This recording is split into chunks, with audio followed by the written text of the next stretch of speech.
The emergence of semantics in the Chinese rooms. A refutation of Searle's argument through multi-agent interaction. Dr. Ricardo Holmer Hodara, psychologist, cognitive scientist and linguist, based on John Searle's original paper, Minds, Brains and Programs, Behavioral and Brain Sciences, 1980.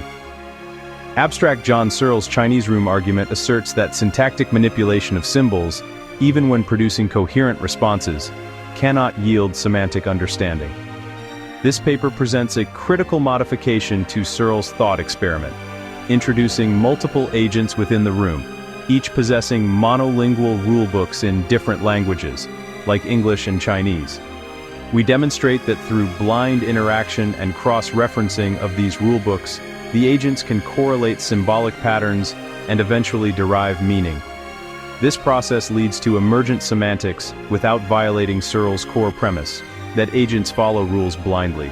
Consequently, Searle's claim that the Chinese room never understands Chinese is clearly falsified. Our analysis shows that the metaphor fails to account for the cognitive capacities of human agents when allowed to interact within a shared symbolic environment. Searle's Chinese room thought experiment aims to debunk strong AI, the idea that a computer program can possess genuine understanding or consciousness. In Searle's scenario, a person inside a room manipulates Chinese symbols based on a rulebook written in their native language, like English, without comprehending Chinese. Searle argues that despite producing correct responses, the person lacks semantic understanding, proving that syntax alone cannot suffice for semantics. However, this paper argues that Searle's conclusion relies on an unrealistic isolation of the agent. By extending the room to include multiple agents with diverse linguistic rulebooks, we show that understanding can emerge through iterative, blind correlation of symbols. This modification retains Searle's initial conditions while revealing a pathway to semantics. Searle's original Chinese room argument describes a room where an English speaker receives Chinese characters through a slot. Using a rulebook written in English, the person matches these characters to other characters and outputs a response to an external Chinese speaker. The responses appear intelligent, but the person inside understands nothing.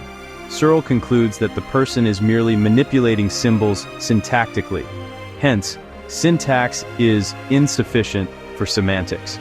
Therefore, computers, which operate similarly, cannot understand. Searle emphasizes that even if the person memorizes the rules, understanding never arises.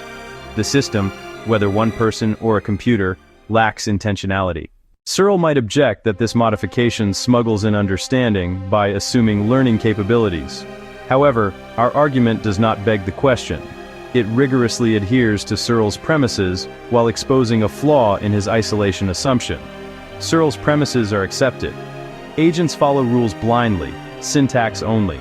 Agents lack initial understanding of the foreign language. Key addition: multiple agents with access to each other's rulebooks.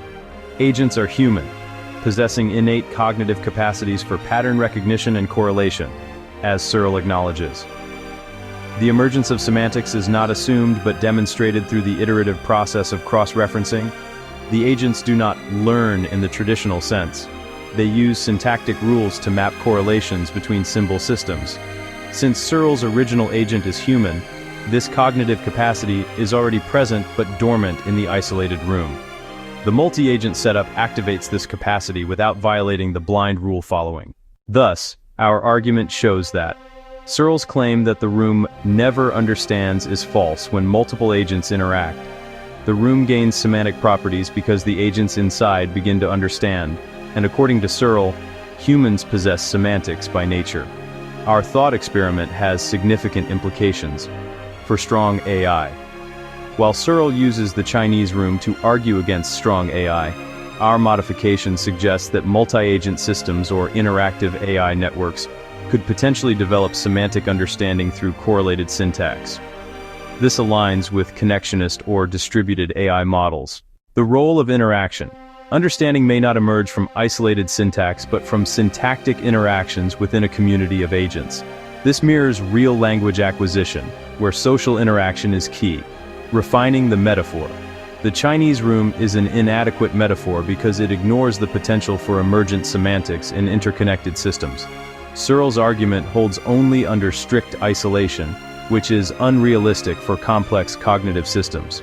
Searle's Chinese room argument fails when scaled to multiple agents. By allowing blind interaction between agents with different linguistic rulebooks, we demonstrate that semantics can arise from syntactic processes alone. This refutes Searle's core claim that the Chinese room never understands Chinese. The doubled Chinese room not only performs syntactically, but also acquires semantic competence, proving that thought can emerge from recursive symbolic manipulation. Searle, J.R. 1980, Minds, Brains, and Programs, Behavioral and Brain Sciences, Hodara, R.H., original paper. Doubled Chinese rooms can think. A refutation of Searle's argument through multi-agent interaction. Unpublished manuscript. This document formally presents the idea in English, adhering to academic standards. It includes all essential elements from our discussion. Searle's original argument, the modified thought experiment, logical analysis, and implications.